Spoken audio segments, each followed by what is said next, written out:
विश्वसर्जं जगद्वन्द्यं विवेकानन्दरूपिणं विश्वारात्समुत्पन्न्यां सप्तर्षिमण्डलागतं ज्ञानभक्तिप्रदातारं पद्माक्षगौरविग्रहं ध्यायेद्देवं ज्योतिर्पुञ्जं लोककल्याणकारिणम्।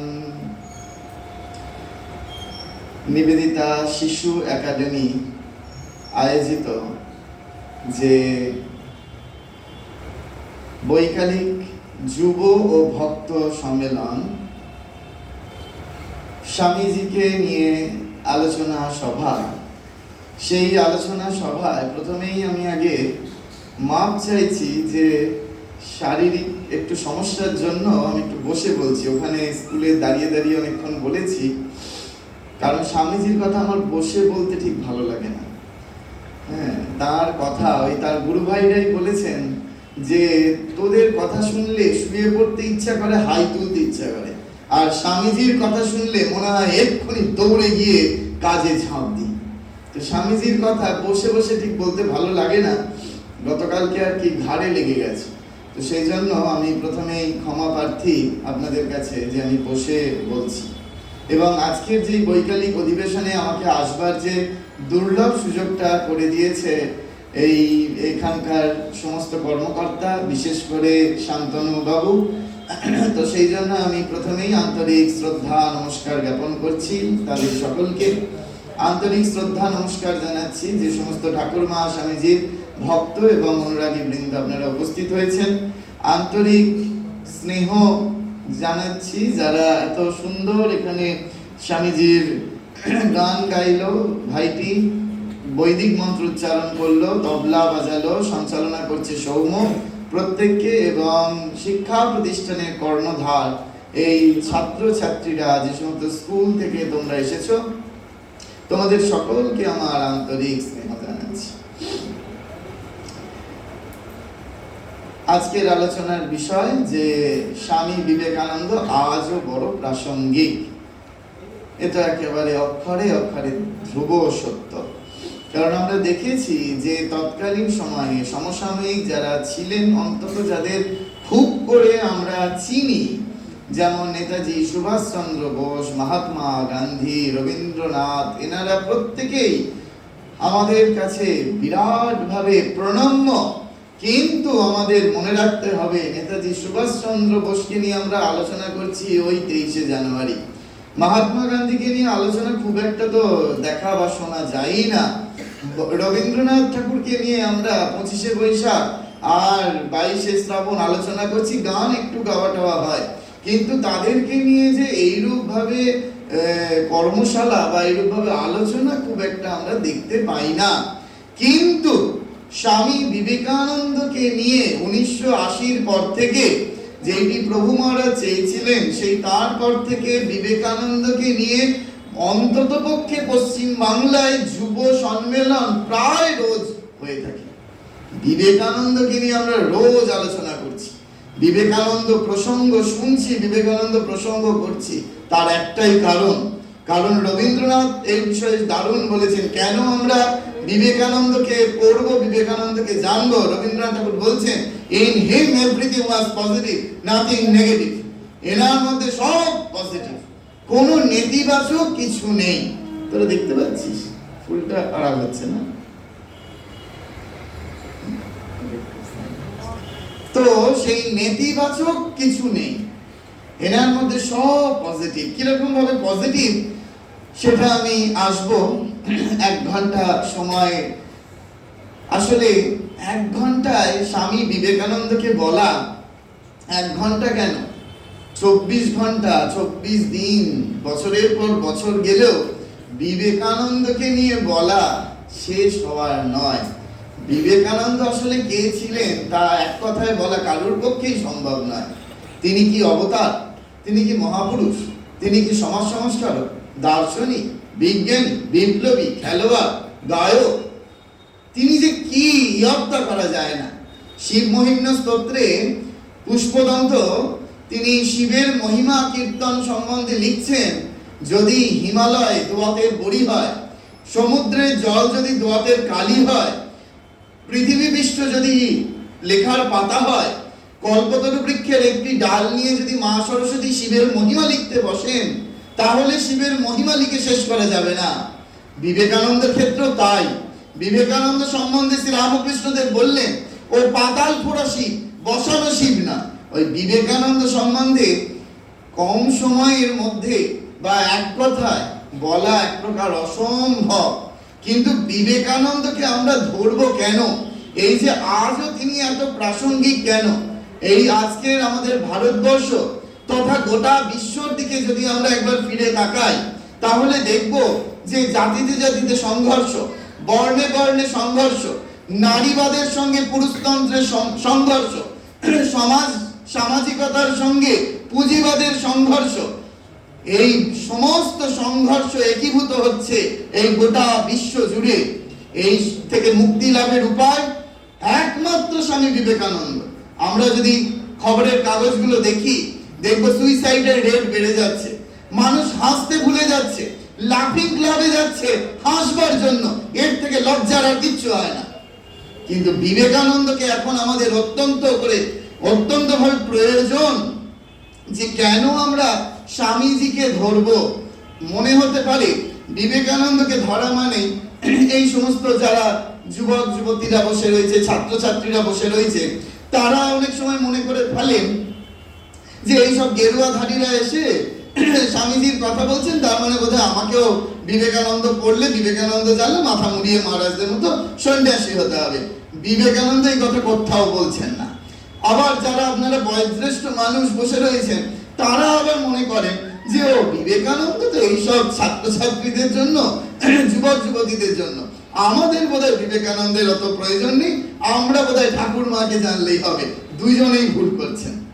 কিরকম ভুল সেটা আগে প্রথম বলি, যে বিবেকানন্দকে ধরা মানেই যে ওই মাথা মুড়িয়ে সন্ন্যাসী হওয়ার কথা অন্তত বিবেকানন্দ কোথাও বলছেন না।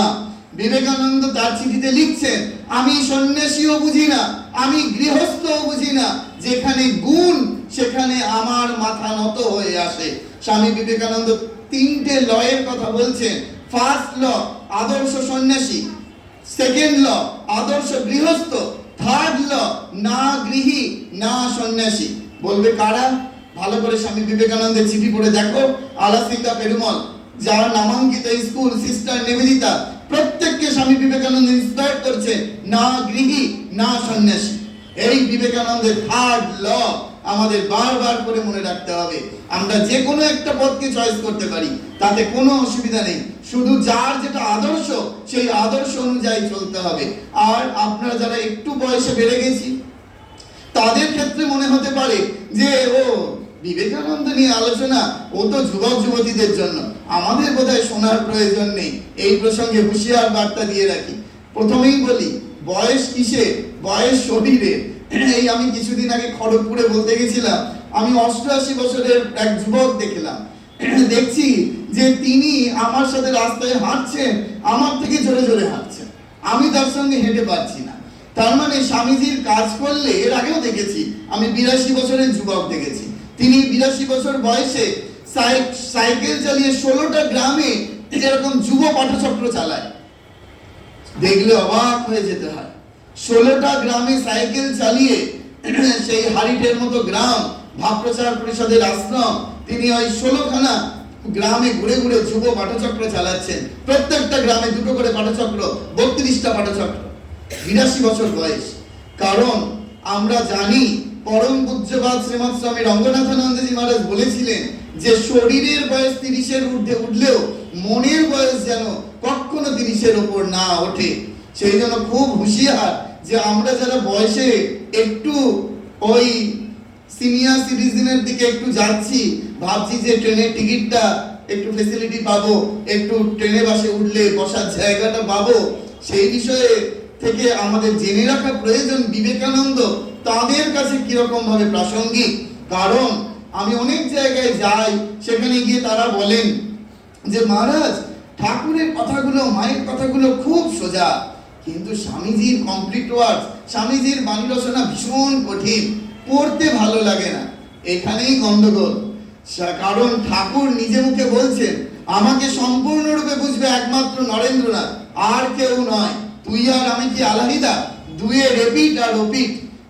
বিবেকানন্দ তার গুরু ভাইদের বলছেন, যেই দিন ঠাকুরকে প্রথম দেখলাম সেই দিনই বুঝলাম যে ভগবানের মুখ বসানো, ভগবানের বাবা বলে যদি কেউ থেকে থাকে শ্রীরামকৃষ্ণদেব তাই, ভগবান ভগবান না।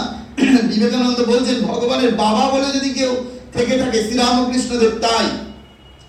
আর মায়ের সম্বন্ধে তিনি বলছেন যে মহাপুরুষ মহারাজকে চিঠিতে লিখছেন, জানো তারক দাদা, মাতা ঠাকুরের কি বস্তু তা তোমরা এখনো বুঝতে পারোনি, কালে বুঝবে। কাকে বলছেন? সাক্ষাৎ মহাপুরুষ মহারাজকে স্বামী বিবেকানন্দ চিঠিতে এই কথা লিখছেন। সেই জন্য বুঝতে হবে যে ওই স্বামীজিকে ধরেই আমাদের ঠাকুরকে বুঝতে হবে, স্বামীজিকে ধরেই মাকে বোঝবার চেষ্টা করতে হবে, না হলে খানাখন্দে পা পড়বে, এই বিষয়ে কোনো সন্দেহ নেই। কারণ আমি একটা খুব মজা করে বলি যে ঠাকুরের যে গল্প কথামৃতে বলছেন, এইসব যখন এদের মতো ছাত্র ছিলাম তখন সেই কম্পিটিশনে, গল্প লেখার কম্পিটিশন, গল্প বলার কম্পিটিশনে সব যেতাম। তো ঠাকুরের হাতিনারায়ণ মাহতনারায়ণের গল্প এতটাই মুখস্থ যে আমাকে বললে হয়তো 30 সেকেন্ড কি 1 মিনিটের মধ্যে আমি বলে দিতে পারবো, এই বিষয়ে কোনো সন্দেহ নেই, মুখস্থ বলতে পারবো। কিন্তু বিবেকানন্দ যখন এই শ্রীরামকৃষ্ণ দেবের হাতিনারায়ণ মাহতনারায়ণের গল্প ব্যাখ্যা করছে, 3 দিন ধরে ব্যাখ্যা চলছে এই হাতিনারায়ণ মাহতনারায়ণের গল্প, 3 দিনেও ব্যাখ্যা শেষ হলো না। তখন বিবেকানন্দ বলে উঠলেন, শ্রীরামকৃষ্ণ দেবের এক একটা কথা নিয়ে বেদ বেদান্ত রচনা করা যায়, এই এক একটা কথা নিয়ে বেদ বেদান্ত রচনা করা যায়। সেই জন্য মনে হতে পারে যে ঠাকুরের কথাগুলো খুব সোজা, মায়ের কথাগুলো খুব সোজা, কিন্তু ঠাকুর মাকে যদি ঠিক ঠিক করে বুঝতে হয় তাহলে আমাদেরকে স্বামীজিকে ধরতেই হবে। যখন সিস্টার নিবেদিতা স্কুল তৈরি করলেন কলকাতার বাগবাজারে, ডাকলেন একদিন স্বামীজি, বললেন, শোনো ভগিনী, তোমায় একটা কথা বলি, ছাত্রছাত্রীদেরকে তুমি ওই ইতিহাস, ভূগোল, কেমিস্ট্রি, বায়োলজি পড়াচ্ছ, খুব ভালো কথা, কিন্তু তার সঙ্গে সঙ্গে অবশ্যই শ্রীরামকৃষ্ণকে পাঠ্যপুস্তকের মধ্যে রাখবে, শ্রীরামকৃষ্ণকে পড়াবে। কে ধরিয়ে দিচ্ছেন? স্বয়ং স্বামী বিবেকানন্দ সিস্টার নিবেদিতাকে আদেশ করছেন যে শ্রীরামকৃষ্ণদেবকে ওই পাঠ্যপুস্তকের মধ্যে পড়াতে হবে। এই 2 দিন আগে আমরা যার জন্মদিন পালন করলাম 23শে জানুয়ারি, নেতাজি সুভাষ চন্দ্র বোস, তিনি বলছেন শ্রীরামকৃষ্ণ বিবেকানন্দ সাহিত্য অপেক্ষা উৎকৃষ্ট সাহিত্য আর থাকতে পারে, আমি তা বিশ্বাস করি না। এখন প্রশ্ন যে আমরা কেন বিবেকানন্দকে ধরবো, বিবেকানন্দকে ধরলে কি হয়, বিবেকানন্দের নামে কি হয়, সেটা একটু শোনাই। যে একবার 1901 সাল, তখন অবিভক্ত বাংলা, ঢাকা শহরে স্বামী বিবেকানন্দ গেছেন। সেই ঢাকাতে দেখা করতে এসেছেন তৎকালীন সময়ে বেঙ্গল ভলেন্টিয়ার্সের কর্ণধার, যাকে বাংলার বিপ্লবীরা পর্দা বলে ডাকতেন, সেই হেমচন্দ্র ঘোষ, 17-18 বছরের যুবক। তখন তিনি দেখা করতে গেছেন স্বামী বিবেকানন্দের সঙ্গে। বিবেকানন্দের সঙ্গে যখনই দেখা করতে গেছেন, স্বামীজির পায়ে হাত দিয়ে প্রণাম করে বললেন যে স্বামীজি, আমি ত্যাগের মন্ত্রে উদ্বুদ্ধ হতে চাই। আমরাও এখন এই শব্দটা শুনি, জানো তো, যে দেখবে যারা অন্তত একটু সোশ্যাল মিডিয়ার সাথে যুক্ত রয়েছি, তারা আমরা ফেসবুকে ট্যাগ করতে সবাই জানি। পারিভাষিক শব্দ স্বামী বিবেকানন্দ আমাদের উদ্বুদ্ধ করছেন, ওটা ট্যাগ আর এটা হচ্ছে ত্যাগ। সেই ত্যাগের মধ্যে আমাদেরকে উদ্বুদ্ধ করতে হবে। সেই ত্যাগের বার্তা তুমি যত খুশি সবাইকে ত্যাগ করো, তাহলে দেখবে তোমার জীবন কোন উন্নতির শিখরে উঠে যেতে পারে, সেটা আমাদের মনে রাখতে হবে। সেই তখন হেমচন্দ্র ঘোষ পায়ে হাত দিয়ে প্রণাম করলেন, প্রণাম করে বলছেন যে আমি এরকম ত্যাগের পথে আসতে চাই, সন্ন্যাসের পথে আসতে চাই। বিবেকানন্দ গর্জে উঠে বললেন, নিজের মা খেতে পায় না, অপরের মাকে অন্ন জোগানোর সাহস তোমার কোথা থেকে আসে? যাও গিয়ে দেশের দেশমাতৃকার জন্য প্রাণ বলিদান করো। স্বামী বিবেকানন্দ 1897 বলে উঠেছিলেন, আগামী 50 বছর তোমাদের আরাধ্য দেবতা একমাত্র দেশমাতৃকা, বাকি সমস্ত অকেজ দেবতাগুলো একদম দূরে করে থাক। এই কথা স্বামী বিবেকানন্দ শুনিয়েছিলেন। সেই হেমচন্দ্র ঘোষকে তাই বললেন। 1901 সালে। তখন হেমচন্দ্র ঘোষ নত স্বীকার করে তিনি ফিরে এলেন, দেশমাতৃকার জন্য তিনি কাজ করলেন, স্বাধীনতার জন্য কাজ করলেন। তারপরে শতাব্দী প্রাচীন যখন ব্যক্তি, তখন সেই হেমচন্দ্র ঘোষ থাকতেন কলকাতার কালীঘাটে। বেলুর মঠ থেকে এক ব্রহ্মচারী মহারাজ, ব্রহ্মচারী শঙ্কর, এখন তার সবাই তাকে চেনেন, তিনি এখন ঢাকা শহরেরই অধ্যক্ষ, পরম পূজ্যপাদ শ্রীমৎ স্বামী পূর্ণাত্মানন্দজি মহারাজ। তিনি গেছিলেন ওই হেমচন্দ্র ঘোষের সঙ্গে দেখা করতে। ওই শতাব্দী প্রাচীন ব্যক্তি হেমচন্দ্র ঘোষ তখন কলকাতার কালীঘাটে রয়েছেন। যখন গেছেন দেখা করতে, তখন তার সেবক বলছেন যে কেন আপনি এসেছেন? তিনি তো এখন 100 বছরের ওপর বয়স, ভালো করে চোখে দেখতে পান না, কানে শুনতে পান না, কথার মধ্যে জীবের জড়তা এসে গেছে, উঠে বসতে ভালো করে পারেন না সোজা হয়ে, আপনি তাকে দেখতে এসে কি লাভ? তিনি তো এখন ঘুমোচ্ছেন। তখন মহারাজজি বললেন যে না, তিনি এখন ঘুমোচ্ছেন, ঘুমোক, কিন্তু আমি অপেক্ষা করব, তিনি ঘুম থেকে উঠলে আমি তার সঙ্গে দেখা করে তবে ফিরব। মহারাজ কিছুক্ষণ অপেক্ষা করলেন সেই হেমচন্দ্র ঘোষের ওখানে। কিছুক্ষণ বাদে হেমচন্দ্র ঘোষ আস্তে আস্তে আস্তে আস্তে চোখের পাতাটা খুলছেন। মহারাজকে ওই শ্বেত বস্ত্র পরিহিত ব্রহ্মচারী মহারাজ তখন শ্বেত বস্ত্র পরিহিত, তিনি দাঁড়িয়ে রয়েছেন। হেমচন্দ্র ঘোষ একটা অস্পষ্ট স্বরে বলে উঠলে যে তুমি কে? মহারাজ একটা গেস করে নিলেন যে কি জিজ্ঞেস করছেন। তখন তিনি আগেই শুনেছিলেন যে কানে ভালো করে শুনতে পান না, তিনি তখন চেঁচিয়ে উত্তর দিলেন, তার নিজের পরিচয় দিলেন। তারপরে আবার অস্পষ্ট স্বরে জিজ্ঞেস করছেন, মহারাজ ধারণা করে নিচ্ছেন যে তুমি কেন এসেছো। তখন মহারাজ চেঁচিয়ে উত্তর দিচ্ছেন, আপনি বিবেকানন্দকে দেখেছেন তাই আপনাকে দেখতে এসেছি। যেই বলা বিবেকানন্দকে দেখেছেন তাই আপনাকে দেখতে এসেছি, সঙ্গে সঙ্গে যে ব্যক্তি ওই উঠে বসিয়ে দিলে বসতে পারে, চোখে ভালো করে দেখতে পান না, জীবের জড়তা এসে গেছে, সেই ব্যক্তি শতাব্দী প্রাচীন হেমচন্দ্র ঘোষ তাড়াক করে উঠে বিছানায় বসে পড়লেন। আর সেবক ভাবছে সাধু বোধহয় কোনো বুজরুগি করেছে। তখন হেমচন্দ্র ঘোষ জীবের জড়তা এতটুকু নাই, তিনি স্পষ্ট রূপে কথা বলছেন। তখন মহারাজকে জিজ্ঞেস করলেন, বলো কি জানতে চাও? মহারাজ বললেন, আপনি বিবেকানন্দের সম্বন্ধে কিছু বলুন। হেমচন্দ্র ঘোষ বলতে শুরু করলেন যে আজ থেকে প্রায় সেই 70-80 বছর আগের ঘটনা, কিন্তু সেই ঘটনা আমার কাছে গতকালের ঘটনার মতো স্পষ্ট।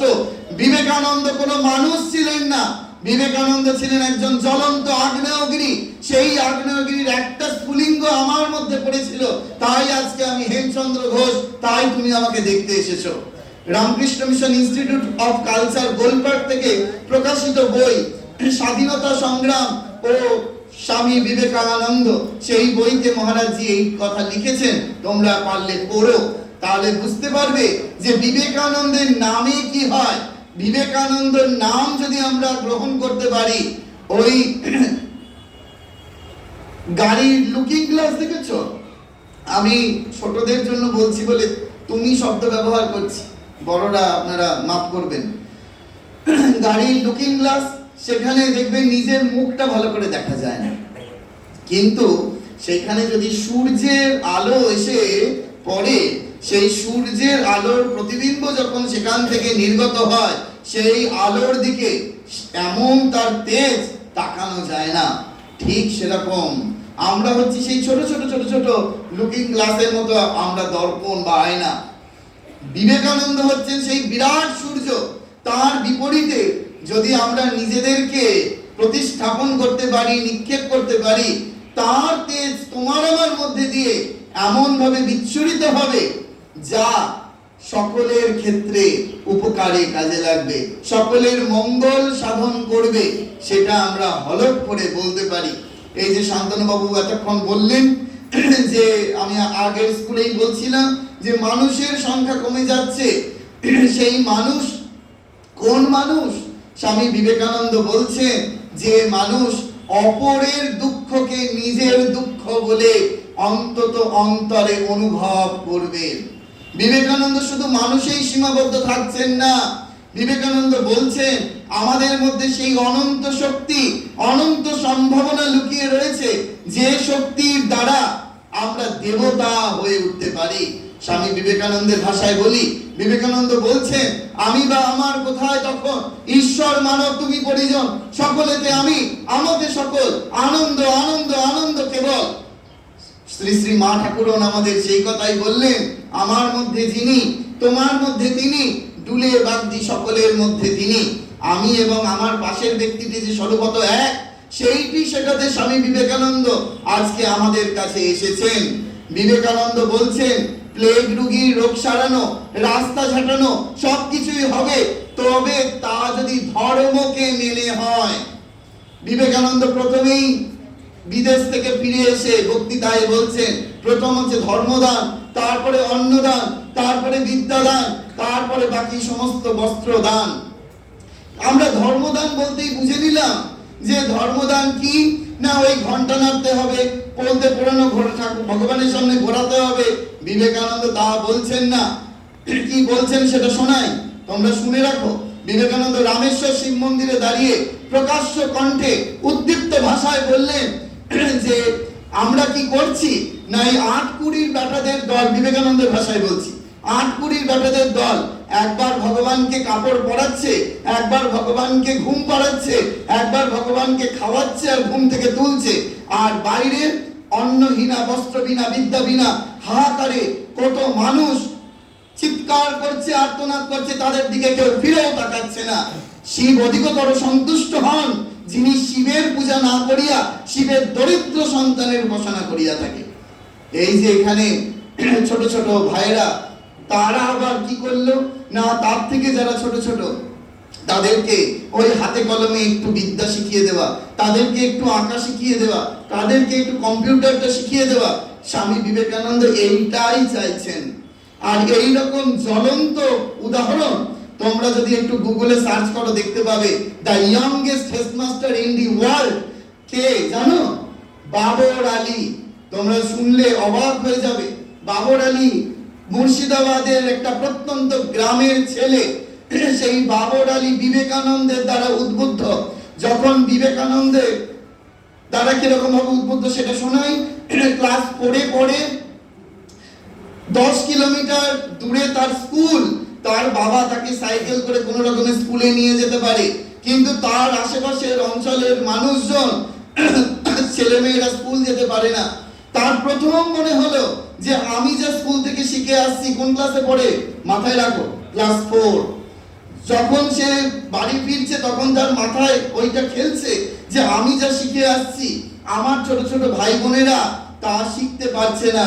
সেই তখন থেকে প্রথম পিয়ারা গাছের নিচে তার বাড়ির উঠানে ওই একটা স্কুল তৈরি করলো, বা ওই আশেপাশের ছেলে মেয়েদের নিয়ে যা সে শিখে আসছে সে তাই শিখিয়ে দিতে শুরু করলো। মুর্শিদাবাদের কাছেই সারগাছি রামকৃষ্ণ মিশন। সারগাছি রামকৃষ্ণ মিশনে তোমরা নিশ্চয়ই জানো, এর আগেই যুব সম্মেলনে তোমরা যারা উপস্থিত ছিলেন সেখানে উপস্থিত ছিলেন পরম পূজ্য স্বামী জ্ঞানালোকানন্দজি মহারাজ। সেই জ্ঞানালোকানন্দজি মহারাজ ছিলেন সারগাছি রামকৃষ্ণ মিশনে। সেই বাবর আলী জ্ঞানালোকানন্দজি মহারাজের কাছে যান, গিয়ে বলেন যে আপনারা তো অনেক জায়গায় রামকৃষ্ণ মিশন থেকে বই খাতা দেন, আমি একটি স্কুল চালাই, আমি সেই স্কুলের হেডমাস্টার। সেই ক্লাস তখন 7-8-এ পড়ে। সেই বাবর আলীকে জ্ঞানালোকানন্দজিকে বলছেন যে আমি সেই স্কুলের হেডমাস্টার, আপনারা আমার স্কুলের বাচ্চাদের জন্য কিছু হেল্প করতে পারেন? জ্ঞানালোকানন্দজি মহারাজ তখন বললেন আগে আমি তোমার স্কুল গিয়ে দেখবো, তারপরে আমরা যা যা দেবার দেব। মহারাজজি এসেছিলেন সাইকেল চালিয়ে স্কুল দেখতে। সেই স্কুল যখন দেখলেন, দেখে এত উদ্বুদ্ধ হলেন এবং ভালোবাসলেন, ওকে অনুপ্রাণিত করলো। সেই স্কুলের যত চক, ডাস্টার, বই, খাতা সব সারগাছি থেকে মহারাজ ব্যবস্থা করে দিতেন সেই বাচ্চাগুলোর পড়াশোনার জন্য। আজকে সেই 31 বছর বয়স বাবর আলী, 16 বছর বয়সে বিবিসি তাকে অ্যাওয়ার্ড দিল, the youngest headmaster in the world, বিশ্বের মধ্যে সর্বকনিষ্ঠ প্রধান শিক্ষক। আমার বন্ধু সম এই কিছুদিন আগেই আমাদের আশ্রমে 23শে জানুয়ারি এসেছিল। এখন কর্ণাটক গভর্নমেন্ট তার টেক্সট বুকে বাবর আলীর জীবনী পড়াচ্ছে। আর কিছুদিন বাদে বাবর আলীকে নিয়ে একটা সিনেমা বেরোচ্ছে, তোমরা সকলেই জানতে পারবে। এই আজকের দিনেও বিবেকানন্দকে ধরলে কি হয়, বিবেকানন্দকে আমরা কেন জীবনের আদর্শ করব, কেন জীবনের ধ্রুবতারা করব, সেটা আমাদেরকে বুঝে নিতে হবে। স্বামীজিকে যদি ধরি তাহলে ওই মাথা মুড়িয়ে সন্ন্যাসী হতে হবে না। কিরকম সেটা একটু শোনাই, তোমাদের খুব ভালো লাগবে। বিবেকানন্দকে যে যে প্রফেশনে আছে, সে সেই প্রফেশন থেকে যদি বিবেকানন্দকে ধরতে পারে, সে তার চরম শিখরে পৌঁছে যাবে। এই যে ভাইরা এত সুন্দর গান পরিবেশন করলো, সেই গানের সঙ্গীত সম্বন্ধে বিবেকানন্দের কি অসাধারণ বক্তব্য। বিবেকানন্দ বলছেন যে ভারতবর্ষের সঙ্গীতটা কিরকম হবে। বিবেকানন্দ কিরকম গান গাইতেন সেটা আগে বলা প্রয়োজন। বিবেকানন্দের গান শুনে রবীন্দ্রনাথ ঠাকুরের পিতা মহর্ষি দেবেন্দ্রনাথ ঠাকুর বলতেন, যেদিন ব্রাহ্ম সমাজে নরেন আসে না, সেই দিন আমাদের আসরটা ঠিক ঠিক জমে না। গিরিশচন্দ্র ঘোষ বলেছিলেন, মনো চল নিজ নিকেতনে তো অনেকেই গায়, কিন্তু বিবেকানন্দ নরেন যখন গায় তখন সত্য সত্যই ওর মন নিজ নিকেতনেই চলে যায়। যে গান শুনে স্বয়ং তার গুরু ভগবান শ্রীরামকৃষ্ণদেব তিনি সমাধিস্থ হয়েছিলেন, এটা আমাদের মনে রাখতে হবে। সেই স্বামী বিবেকানন্দ বলছেন ভারতবর্ষের ভবিষ্যতে সঙ্গীতটা কেমন হবে, বলতে গিয়ে বিরাট ভাবে ব্যাখ্যা করছেন। বলছেন এই যে কীর্তন, এই কীর্তনের ভাবভক্তিটা নিতে হবে, আর ধ্রুপদের গ্রামারটা নিতে হবে। এই দুয়ের সংমিশ্রণ ঘটিয়ে আমাদের ভবিষ্যতে ভারতবর্ষের সঙ্গীত রচনা করতে হবে। শুধু বলছেন না, রচনা করছেন, সুরারোপ করছেন, গেয়ে দেখিয়ে দিচ্ছেন। খণ্ডন ভব বন্ধন জগ বন্দন বন্দিত মায়, আমাদের বেলুড় মঠের আরাত্রিক ভজন, সেই ভজনে এই সমস্ত কিছুর মেলবন্ধন ঘটাচ্ছে। মহীশূরের রাজায় রাজপ্রাসাদে তিনি আতিথ্য গ্রহণ করেছেন। সেই অতিথির আসন অলঙ্কৃত করে বসে আছেন পরিব্রাজক স্বামী বিবেকানন্দ। সেখান থেকে ফ্রান্স থেকে এক বিরাট সঙ্গীতজ্ঞ এসেছেন মহীশূরের রাজার রাজসভায়। সেই সঙ্গীতজ্ঞের সঙ্গে বিবেকানন্দ কথা বলছেন, বলছেন যে বিশ্বের ভবিষ্যৎ সঙ্গীতটা কেমন হবে। বলতে গিয়ে বলছেন যে আমাদের ওয়েস্টার্ন মিউজিকের ওই হারমোনি কনসার্টটা নিতে হবে, আর ভারতের সনাতন সঙ্গীতের আমাদের ধ্রুপদের গ্রামার নিতে হবে। এই দুয়ের সংমিশ্রণে বিশ্বের ভবিষ্যতের সঙ্গীত রচনা করতে হবে। এই যে সঙ্গীতের বলা হয় যে যিনি সঙ্গীত রাজ্যের সরস্বতী লতা মঙ্গেশকর, কিছু বছর আগে তার সরস্বতী পুজোর দিনই তিনি শরীর রাখলেন। সেই লতা মঙ্গেশকর যখন প্রথম সঙ্গীত সাধনা করতে শুরু করেছিল, তখন তিনি মা সরস্বতীর মূর্তির সামনে বসে সঙ্গীত চর্চা করতেন। তার বাবা তাকে হুঁশিয়ার করে দিলেন, বললেন যে দেখো, যদি তুমি মা সরস্বতীর মূর্তির সামনে বসে সঙ্গীত প্র্যাকটিস করো, তাহলে তুমি সঙ্গীত রাজ্যে চরম শিখরে পৌঁছাতে পারবে না। বলেই বিবেকানন্দের বিরাট একটা আবক্ষ ছবি তাকে গিফট করলেন তার বাবা। গুগলে সার্চ করে দেখতে পারো, এখন ওনার শরীর যাওয়ার পর ভীষণ ভাইরাল হলো। মৃত্যু দিনই ওই বিবেকানন্দের ছবির সামনে বসে, বা কখনো কখনো শেষ বয়সে ভিডিওতে পাওয়া যায়, জামা আয়রন করতে করতে রেওয়াজ করছেন। তার গলায় একটাই লকেট ঝুলতো স্বামী বিবেকানন্দের।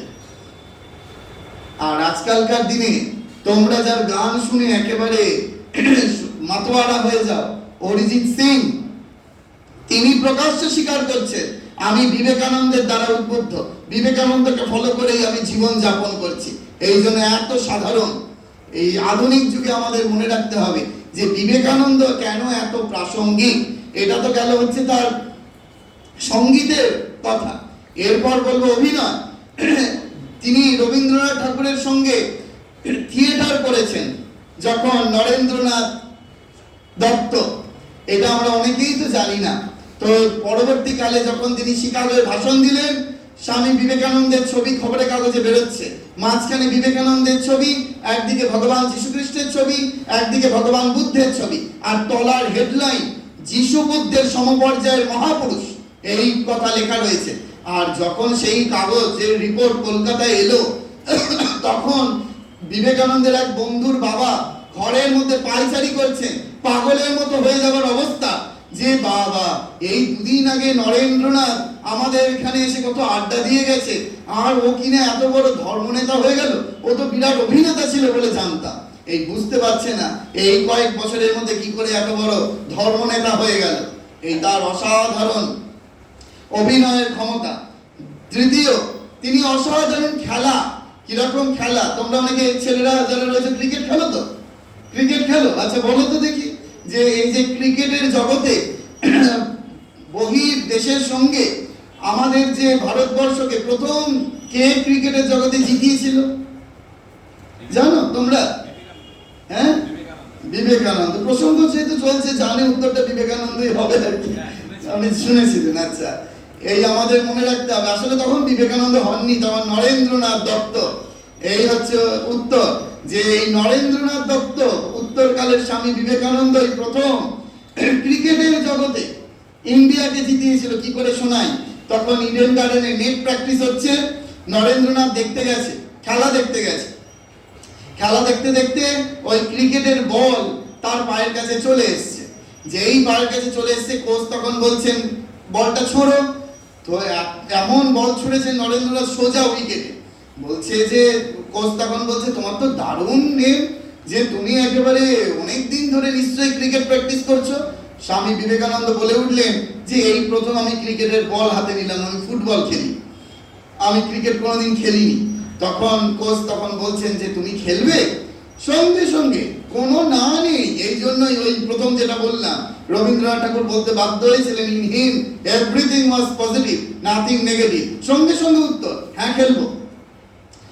মাস 3-4 মধ্যেই এমন বিবেকানন্দের প্র্যাকটিস, যেমন ফিল্ডে তেমনি বোলিং তেমনি ব্যাটিং, একেবারে বিরাট পারদর্শিতার পরিচয়। কোচ তখন বুঝলেন এইবার আমাদের ওই বলা হলো না তার আগে, তখন আমাদের ইংল্যান্ডের সঙ্গে একটা ক্লাবের সঙ্গে কলকাতার ক্লাবের খেলা। তার প্রতি বছর এই খেলা নিয়ে একটা বিরাট উন্মাদনা, প্রতি বছর কলকাতার ক্লাব হেরে যেত এবং সেটা নিয়ে ভীষণ ভাবে হাসি ঠাট্টার উপক্রম ঘটতো। সেই প্রথম কোচ বুঝলেন যে এইবার ইংল্যান্ডের ক্লাবকে আহ্বান করা যেতে পারে। তখন বিবেকানন্দ ওই তখন নরেন্দ্রনাথ দত্ত খেলতে নামছেন। খেলবার আগে আগের দিন একদম সম্পূর্ণ নিজেকে প্রিপেয়ার করছেন, ধ্যানস্থ হয়ে বসে রয়েছে। কারণ ছোটবেলায় তার ওইটাই খেলার বিষয় ছিল। যখন তোমাদের মতো একেবারে ছোট ছোট, তার সমস্ত বন্ধুদের নিয়ে স্বামী বিবেকানন্দ কি খেলতেন জানো? খেলাটাই হচ্ছে ধ্যান ধ্যান খেলা, খেলাটাই ধ্যান ধ্যান খেলা। ওই ধ্যান ধ্যান খেলার মধ্যে কখন যে অরিজিনাল ধ্যান হয়ে যেত সেটা বোঝা যেত না। তো সেই আগের দিন ধ্যান ট্যান করলেন, কিভাবে খেলবেন সব প্ল্যান করলেন। ওই 6 বলে 72 রানে 6 উইকেট, একেবারে প্রথম ভারতবর্ষকে ক্রিকেটের জগতে জেতালেন। বিবেকানন্দ গবেষক শঙ্করী প্রসাদ বসু তিনি লিখছেন যে এর পরেও ইংল্যান্ডকে বিবেকানন্দ হারিয়েছেন, তবে লাল ক্রিকেটের লাল বল দিয়ে নয়, গেরুয়া বসন করে। কিরকম ভাবে সেটা একটু শোনাই। যখন ওই রকম পাশ্চাত্যে বক্তৃতা দিচ্ছেন বিবেকানন্দ, একেবারে আঙুল দেখিয়ে দেখিয়ে বলছেন, এই যে তোমরা বড় বড় অট্টালিকা বানিয়েছো, সেই সব অট্টালিকা কাদের পয়সায়? না ভারতবাসীর দরিদ্র মানুষের রক্ত শোষণ করে তোমরা এই বিরাট বিরাট অট্টালিকা বানিয়েছো। যে এই এরকম বলা বক্তৃতার শেষে সিস্টার নিবেদিতা বলছেন যে স্বামীজি আপনি এইসব কি বলছেন? আপনি কি জানেন যে ব্রিটিশ পার্লামেন্ট থেকে আপনাকে দেশদ্রোহী বলে ভাবছে, আপনার বিরুদ্ধে স্পাই লাগিয়ে দেওয়া হয়েছে? সঙ্গে সঙ্গে বিবেকানন্দ বলে উঠলেন, শোনো ভগিনী, তুমি কি মনে করো আমি কি নিজের দেহের মায়ার জন্য আমি সত্য থেকে নিজেকে বিরূপ রাখবো? আমি যাহা সত্য তাহাই প্রচার করব। আমি নির্ভীক সন্ন্যাসী, আমি বিপ্লবী। এই কথা বলেছিলেন, সত্যিই তো বিপ্লবী। কারণ পরবর্তীকালে নেতাজি সুভাষচন্দ্র বোস বলেছিলেন, আমি স্বাধীন বিপ্লবের সংজ্ঞা পেয়েছি একমাত্র বিবেকানন্দের কাছ থেকে। তো এখন আধুনিক যুগে কিরকম শোনায় তোমরা সবাই জানো, ইন্ডিয়ার টিমের প্লেয়ার রাহুল দ্রাবিড়, তার যদি ইন্টারভিউ করে দেখো দেখবে রাহুল দ্রাবিড় নিজে বলছেন, আমি যখন খেলতে নামি তার আগে খেলবার আগে বিবেকানন্দের ধ্যান করে খেলতে নামি। এগুলো পড়বে, জানবে, তখন দেখবে যে বিবেকানন্দকে ধরা মানে ওই যে কি বলছি যে মাথা মুড়িয়ে আমার মতো সন্ন্যাসী হতে হবে না। বিবেকানন্দকে যে যে ফিল্ড থেকে ধরবে সেই সেই ফিল্ডে একেবারে উন্নতির শিখরে পৌঁছে যাবে। এরপরে বিবেকানন্দের আঁকা, তার ভাই ভূপেন্দ্রনাথ দত্ত লিখছেন যে ছোটবেলা থেকেই দাদা ওই আঁকা আঁকি করতে খুব ভালোবাসতেন, তবে প্রথাগত তিনি আঁকা শেখেননি।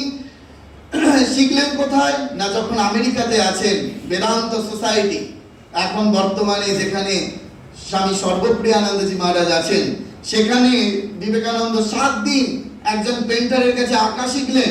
আঁকা শেখার পরে একেবারে সেই পেন্টার বলছেন যে বাবা, এ তো একেবারে আমাদের সমান আঁকতে শিখে গেছে। তখন একদিন হঠাৎ বিবেকানন্দ চা খেতে খেতে বললেন যে দাও একটা কাগজ আর পেন দাও, বলে একটা কাগজ আর পেন নিলেন, নিয়ে বসে বসে বসে বসে একটি আঁকলেন। কোন আঁকা? আপনারা অনেকেই হয়তো জানেন, রামকৃষ্ণ মঠ ও রামকৃষ্ণ মিশনের যে লোগো আমরা দেখতে পাই, সেই সর্ববেষ্টিত তলায় তরঙ্গায়িত জল, সেখান থেকে পদ্ম উদ্ভাসিত, সেখানে তার মাথায় পদ্মের উপর বসে রয়েছে সেই পরমহংস রাজহংস, সেখানে উদীয়মান সূর্য। এই আকাশ তিনি বসে বসে বসে বসে এঁকে ফেললেন এবং সেটি পরবর্তীকালে রামকৃষ্ণ মঠ ও রামকৃষ্ণ মিশনের লোগো পরিণত হলো। এই হচ্ছে বিবেকানন্দের অসাধারণ চিত্রের ক্ষমতা। তো এই কতদিক আর বলবো। বিবেকানন্দের একটা মজার কথা বলি, খেলার কথা বললে এদের ভালো লাগবে। বিবেকানন্দ তখন এই পাশ্চাত্যে রয়েছে, মিস্টার লেগেট তার বাড়ির আতিথ্য গ্রহণ করেছেন। সেই মিস্টার লেগেটের বাচ্চা ছেলে, সে গলফ খেলতে ওই গ্রাউন্ডে নামছে। গলফ খেলা জানো, একটা গর্তের মধ্যে স্টিকে করে ওই বলগুলোকে ঠেলে ঠেলে ফেলতে হবে। তা গলফ খেলা বিবেকানন্দ এর আগে কোনোদিন দেখেনি। তা বিবেকানন্দ সেই বাচ্চা ছেলেটিকে জিজ্ঞেস করছে, এই তুমি কি খেলতে যাচ্ছ বলো। তো বাচ্চা ছেলেটি একেবারে বুঝিয়ে দিল যে এইরকম ভাবে এটা খেলতে হয়, নাম গলফ খেলা। বলছে দাও স্টিকটা দাও, তোমার কাছে কটা বল আছে? না 2টো বল আছে। দাও আমি এক্ষুনি ফেলে দিচ্ছি। সেই বাচ্চা ছেলেটা তো একটু হেসে ফেলেছে। এবার বলছে যে আপনি এই আমার কাছে শুনলেন, কোনোদিন এই খেলা সম্বন্ধে জানেন না, আর আপনি বলছেন যে এই 2টো বল এক্ষুনি ফেলে দেবেন।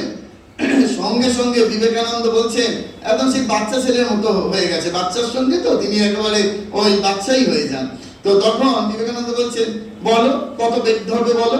আমরা যখন বেট ধরি না, তখন সেই বাচ্চা ছেলেটি বলছে $2। সঙ্গে সঙ্গে মিস্টার লেগেট চলে এসেছেন। মিস্টার লেগেট এসে বলছেন যে আপনি কি করছেন স্বামীজি, আপনি কপটদক্ষিণ সন্ন্যাসী, আপনি এর সঙ্গে $2 বেট ধরছেন, আপনি এই খেলা সম্বন্ধে প্রথম জানলেন? তখন বিবেকানন্দ গর্জে উঠে বললেন, আপনার ছেলে বলেছে $2, আপনি কত বলছেন বলুন। তখন থতমত খেয়ে গেছে মিস্টার লেগেট, গিয়ে বলছেন $10 বার করে রাখুন, একেবারে তীব্র কণ্ঠে বার করে রাখুন বলে স্টিকটা নিলেন। স্টিকটা নিয়ে 2টো বল সঙ্গে সঙ্গে ওই গর্তের মধ্যে ফেলে দিলেন। মিস্টার লেগেট তো দেখে অবাক। মিস্টার লেগেট বলে উঠলেন, স্বামীজি আপনি নিশ্চয়ই এটা আপনার যৌগিক শক্তির দ্বারা এইসব ফেললেন। বিবেকানন্দ এবারে হেসে উঠে বললেন যে কি বলছেন, আমি এত ছোটখাটো কাজে যৌগিক শক্তির প্রয়োগ করি না। বলছেন এই ছোটখাটো কাজে যৌগিক শক্তির প্রয়োগ করি না বলেই এক্সপ্লেন করছেন যে এই আমি আগে বিচার করে নিলাম, দেখে নিলাম যে আমার কবজির জোরটা কতখানি, আর আমার থেকে ওই হোল মানে গর্তের ডিস্টেন্সটা কতখানি, সেখানে আমাকে বল 2টোকে ফেলতে হবে। এই মেজারমেন্টটা করে নিয়ে আমি এই ফেলে দিলাম। এই হচ্ছে বিবেকানন্দের নির্ভীকতা। এটা আমাদের মনে রাখতে হবে প্রত্যেককে, আমাদের প্রত্যেককে সেই নির্ভীক হতে হবে। কিরকম নির্ভীক শুনে রাখো। বিবেকানন্দ একবার বিদেশে হাঁটছেন, একজন মেয়ে আর তার সঙ্গে একজন সাহেব রয়েছে স্বামীজির সঙ্গে, তারা হাঁটছেন, আর একেবারে উল্টো দিক থেকে রক্তচক্ষু করে একেবারে ষাঁড় তেড়ে এসছে। যেই তেড়ে এসছে ষাঁড়, তখন ওই সাহেব সঙ্গে সঙ্গে নিজে একটা সেল্টার নিয়ে নিয়েছে, বেঁচে গেছে। আর মেয়ে সে তখন কি করবে, তিনি তো একেবারে দৌড়াতে গিয়ে পড়ে গেছে।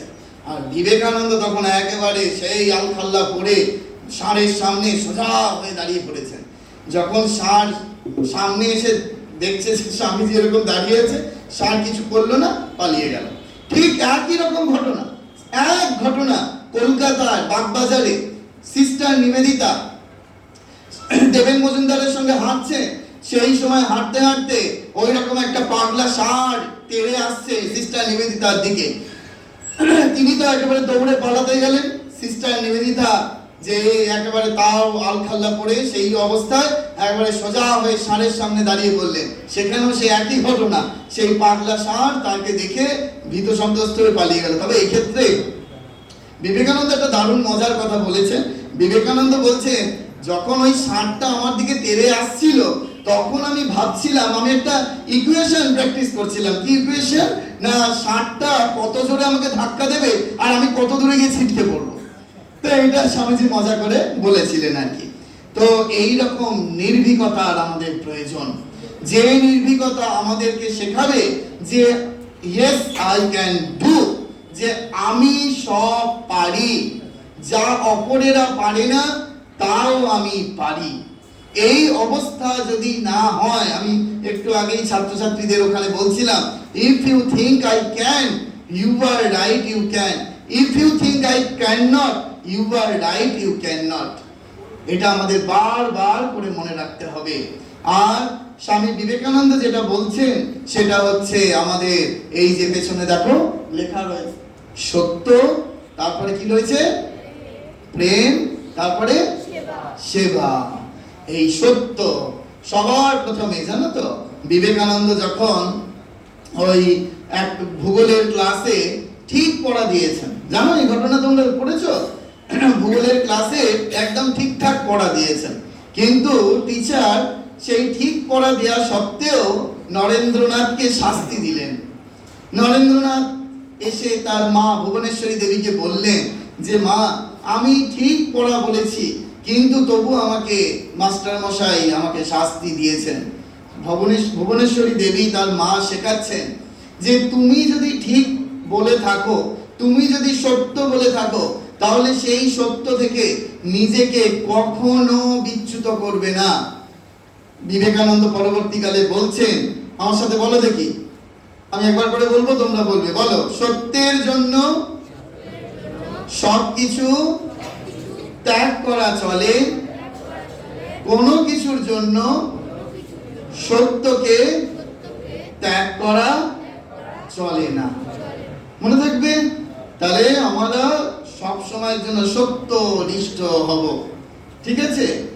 আমরা লোকাল ট্রেনে থাকি, ফোন ধরলে বলি আমরা রাজধানীতে আছি। আমি কিছুদিন আগে বাউরিয়াতে গেছি, এই বাউরিয়াতে বক্তৃতা দিয়ে ফিরছি, আর আমি ভীষণ ফুচকা খেতে ভালোবাসি। তোরা ফুচকা খেতে ভালোবাসিস? কে কে ভালোবাসিস ফুচকা খেতে? বাবা, দারুণ ব্যাপার। তা আমি খুব ফুচকা খেতে ভালোবাসি।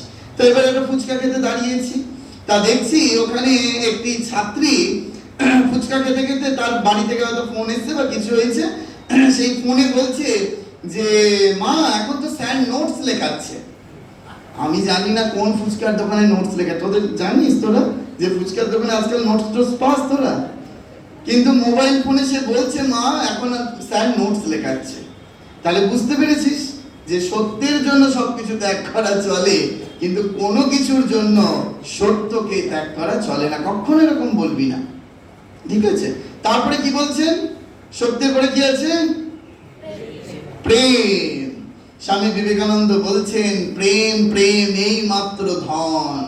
স্বামী বিবেকানন্দ বলে উঠলেন, টাকায় কিছু হয় না, নামেও কিছু হয় না, যশেও কিছু হয় না, ভালোবাসায় সব হয়। ভালোবাসায় সব হয়। যদি আমরা ভালোবাসতে পারি তাহলে আমাদের সব কিছু হবে। সেই হচ্ছে প্রেম। আর তারপরে কি রয়েছে? সেবা। স্বামী বিবেকানন্দ সম্বন্ধে যদি আলোচনা করতে হয়, সেবা ছাড়া স্বামী বিবেকানন্দকে আলোচনা করা সম্পূর্ণ হয় না। স্বামী বিবেকানন্দ বলছেন unselfishness is God, unselfishness is God, নিঃস্বার্থপরতাই ভগবান। এই যে শুনলি যে একটু আগেই শান্তনু বাবু দাদাভাই বললেন যে আমরা যদি ট্রেনে বাসে থাকি তাহলে আমরা উঠে দাঁড়িয়ে যেতে পারি, যে দাঁড়িয়ে রয়েছে সামনে তাকে আমরা বসতে দিতে পারি। স্টুডেন্টদের আরেকটা সেবা শেখাই, যখন পরীক্ষা দিতে যাবি তখন নিজেরা একটা পেন নিয়ে গেলে অন্তত এক্সট্রা দুটো পেন নিয়ে যাবি। কেন না, পরীক্ষার হলে তোমার বন্ধুর যদি কারুর কলমের কালিটা আটকে যায়, সঙ্গে সঙ্গে তুমি বলতে পারো, নে আমি তোকে একটা পেন দিচ্ছি, তুই এইটা দিয়ে লেখা সম্পন্ন কর। সেবা করে যায় কিনা? এইরূপ ভাবে কিন্তু আমরা সেবা করতে পারি। এর জন্য কোনো পয়সা লাগে না, কোনো শ্রম লাগে না, কোনো সময় লাগে না, শুধু কি লাগে? হৃদয় বত্তা, যাতে আমরা অপরের দুঃখটাকে নিজেরা দুঃখ বলে মনে করতে পারি, অনুভব করতে পারি। এর নাম হচ্ছে সেবা। তো এইরূপ ভাবে যদি আমরা অপরের দুঃখে দুঃখিত হই, এখন মনে হতে পারে জানিস তো, যে বা যারা বড়রা আছে তারাও আপনারা শুনুন, অনেক সময় দেখবেন বাড়ির বাচ্চারা ওই তাদের নিজের টিফিনটা হয়তো একজন কাউকে খাইয়ে টাইয়ে দিয়ে এলো, কিন্তু সেই মুহূর্তেই বড়রা অনেক সময় বলে ওঠে যে এই খাইয়ে কি হবে, একদিন খাইয়ে তোর কি হবে, ওর বাকি দিনগুলো কি করে চলবে? আমি বলি একদিন খাওয়াও। স্বামী বিবেকানন্দ তাই বলছেন, তার গুরু ভাইকে চিঠিতে লিখছেন, এই দুর্ভিক্ষ পীড়িত দেশে একজন মানুষের একদিনে যদি আমরা তার মুখে হাসি ফোটাতে পারি, তবেই আমরা যথার্থ ঈশ্বরের পূজা করতে পারি। স্বামী বিবেকানন্দ বলছেন, আমি সেই দেবতার পূজারী, তোমরা যাকে ভ্রান্তবশত মানুষ বলে থাকো, তোমরা যাকে ভ্রান্তবশত মানুষ বলে থাকো, আমি সেই দেবতার পূজারী।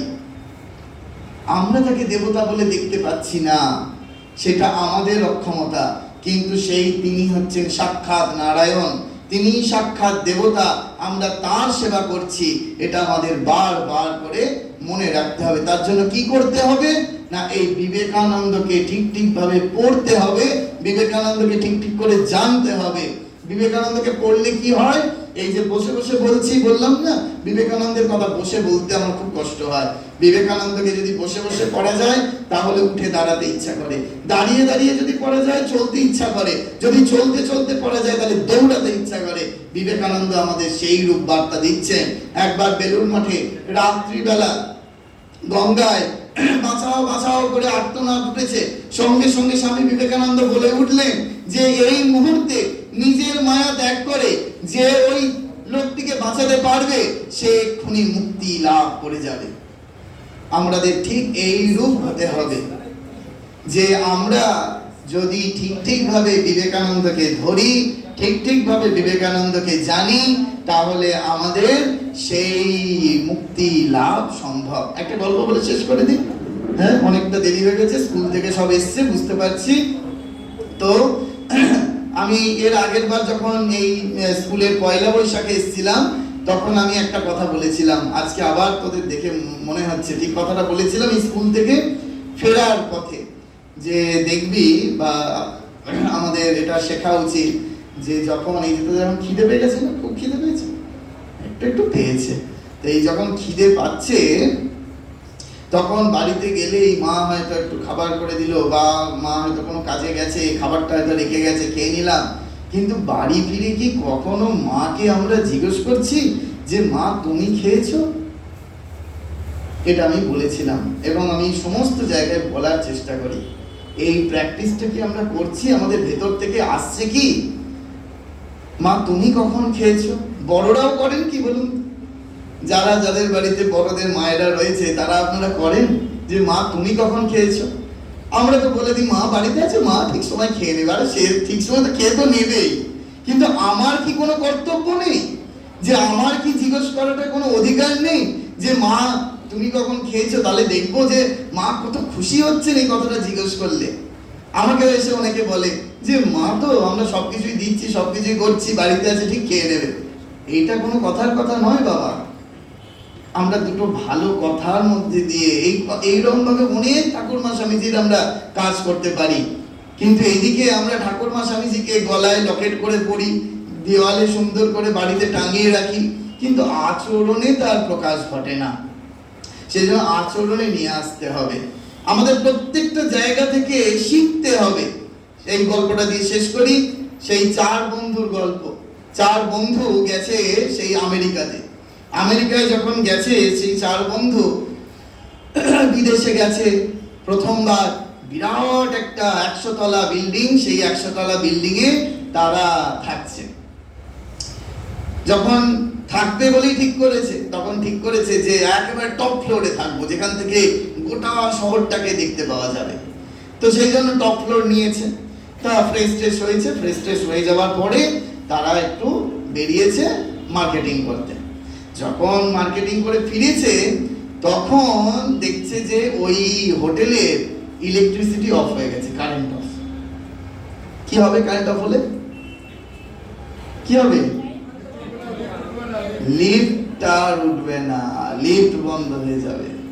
তাহলে 100 তলার একেবারে টপ ফ্লোরে নিয়েছে, এবার কি করতে হবে? 100 তলা সিঁড়ি দিয়ে উঠতে হবে। সর্বনাশ। তো তখন 4 বন্ধু ঠিক করলো যে আচ্ছা আমরা তাহলে একটা প্ল্যান করি, যে এই 25 তলা করে 4 জন আছি, আমাদের তো উঠতে গেলে কষ্ট হবে, তা আমাদের জীবনের যে সমস্ত কষ্টের মুহূর্ত সেগুলো আমরা শেয়ার করতে করতে উঠবো, তাহলে আমাদের কষ্টটা একটু কমবে। তা প্রথম বন্ধু শুরু করলো, জানিস তো আমার জীবনের কি দুঃখ, কতজনকে ফ্রেন্ড রিকোয়েস্ট পাঠিয়েছিলাম, কতজন ব্লক করে দিয়েছে, এই শুরু হলো দুঃখের লিস্ট। হ্যাঁ তাই না? তো এই যখন সেই দুঃখের লিস্ট বলতে বলতে বলতে বলতে 25 তলা কেন 32-33 তলা চলে গেছে, তখন সেকেন্ড বন্ধু শুরু করেছে, আরে তোর কি দুঃখ রে, আমার দুঃখের কথা শুনলে তোদের চোখের জলের বন্যা বয়ে যাবে, বলে সে তখন এবার শুরু করেছে তার দুঃখের কথা। সে একেবারে, তার কোটা ছিল 50 তলা, সে এখন 65 তলা চলে গেছে। তখন তৃতীয় বন্ধু বলছে, আরে থাম থাম থাম, আমায় বলার সুযোগ দে, বলে এবার তার দুঃখের কথা বলতে শুরু করেছে, যে আমার দুঃখ বলে বলতে বলতে বলতে 75 তলা ছিল, সেটা 92 তলা চলে গেছে, এত তার দুঃখের বিরাট ফর্দ। তখন দেখছে যে একজন বাদ পড়ে গেছে, 92 তলা চলে এসেছি, কোটা কমে যাচ্ছে আস্তে আস্তে। তখন প্রথম বন্ধু হুঁশিয়ার করে দিল, এই তুই বাদ চলে যাচ্ছিস না, দেখ।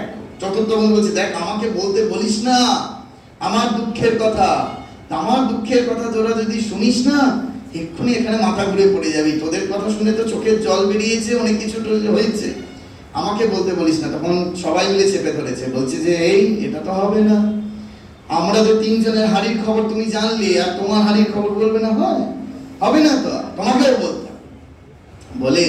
চতুর্থ বন্ধু বলছে, দেখ এখনো বলছি আমাকে বলতে বলিস না, কিন্তু আমার দুঃখের কথা শুনলে তোরা এক্ষুনি অজ্ঞান হয়ে পড়ে যাবে। বলছে না, তোকে বলতেই হবে। এই বলতে বলতে একেবারে 99 তলায় চলে গেছে, এরকম বচসা করতে করতে। তখন বলছে, এইবার বল তোর দুঃখ কি? বলছে, আমার দুঃখ কি জানিস, তোরা তো আমায় যাওয়ার সময় ওই ঘরের চাবিটা রাখতে দিয়েছিলিস, আমি চাবিটা রিসেপশনে ফেলে এসেছি। ওরা তখন একেবারে মাথায় হাত, 100 তলা, একে ইলেকট্রিসিটি অফ, কি করবে? চাবির ইংরেজি কি? চাবির ইংরেজি কি? কি স্পেলিং? KEY। আমাদেরকে শেখায় keep educating your self, keep educating your self. প্রতিনিয়ত নিজেকে শিক্ষিত করে তোলো।